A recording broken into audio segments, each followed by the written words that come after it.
3,000 years ago, a king on the Syrian coast pressed a desperate message into wet clay. Enemy ships were approaching. His army was gone. He begged an ally for help that would never arrive. Before the answer came, his palace burned to the ground, and the fire baked his last words into stone, preserving the exact moment a connected world died. This is the story of the Bronze Age collapse. It is hard to imagine how connected that world already was.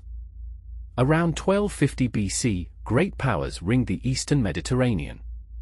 Egypt, the Hittite Empire, Mycenaean Greece, Babylon, Assyria, and the rich ports between them. Their kings wrote to each other as brothers, and everything they built ran on bronze. 9 parts copper from Cyprus, 1 part tin carried 1,000 miles from the east.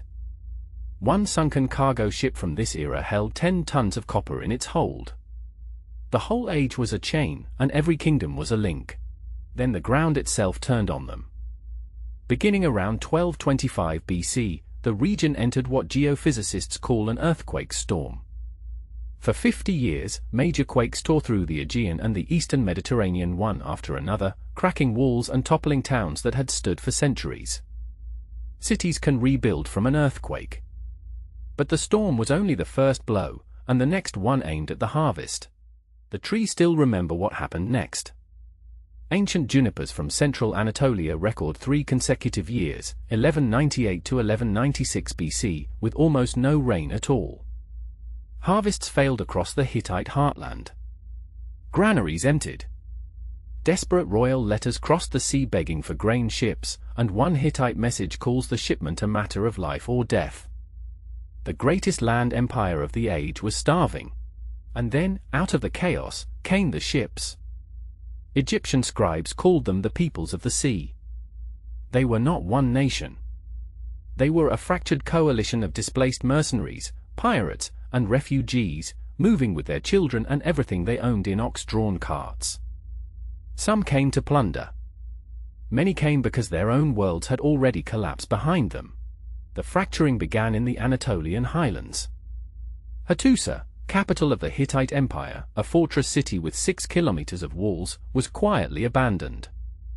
The royal court stripped it of its archives, its treasures, and its gods, and left. Then its temples and palaces were put to the torch, one by one. An empire that had stood toe-to-toe with Egypt vanished from history. On the coast, the end came by sea.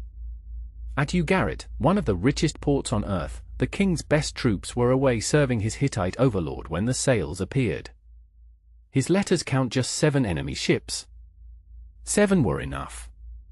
The palace fires burned hot enough to turn mud brick to glass, and the city was never rebuilt.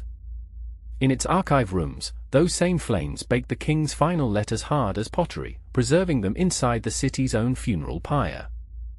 Across the sea in Greece, the palaces saw it coming.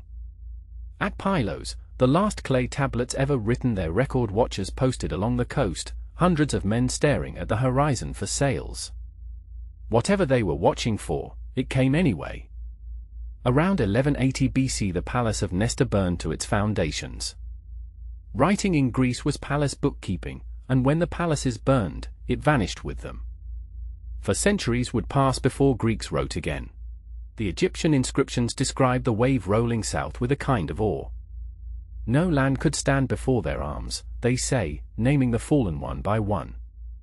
Hatti, Kode, Karshemish, Arzawa, Alashia. Behind the war fleets came the carts, whole peoples on the move through a corridor of burning cities. Ahead of them lay the last great power on their path. Egypt, and the pharaoh Rameses III. In 1177 BC they reached the mouths of the Nile, and Rameses was waiting. He let the enemy fleet push into the narrow river channels, then closed the trap. Archers lined the banks and poured in volleys while war galleys grappled the invaders in the shallows, capsizing ship after ship into the reeds. Those who were not slain, the pharaoh recorded, were dragged ashore. The wave that no land could stand against broke at the waterline. Egypt won the battle and lost the age. The victory bled the treasury dry, and within decades came grain shortages, the first recorded labor strike in history, and pharaohs who ruled a shrinking kingdom. Far to the east, Assyria and Babylon weathered the storm. But the web that had connected them all, the letters between brother kings, the copper fleets, the tin roads, was gone. In the lands that fell, what followed was silence. The palaces stood empty, and goats grazed in throne rooms. Trade shrank to a trickle and populations fell. Centuries later, Greeks looking up at the colossal ruined walls of Mycenae decided that only giants could have built them. They were standing in the wreckage of their own ancestors' world, and they no longer knew it. The destruction cleared the board. Ironworking spread because the old bronze networks were gone. The Phoenician alphabet rose, the ancestor of these very words. Eventually, classical Greece grew in the ruins. The Bronze Age system failed because earthquake, drought, famine, and war arrived together, and a network built on connection had no answer when the connections themselves became the problem. Ours is the most connected system ever built. Theirs is the only complete collapse we can study from the outside.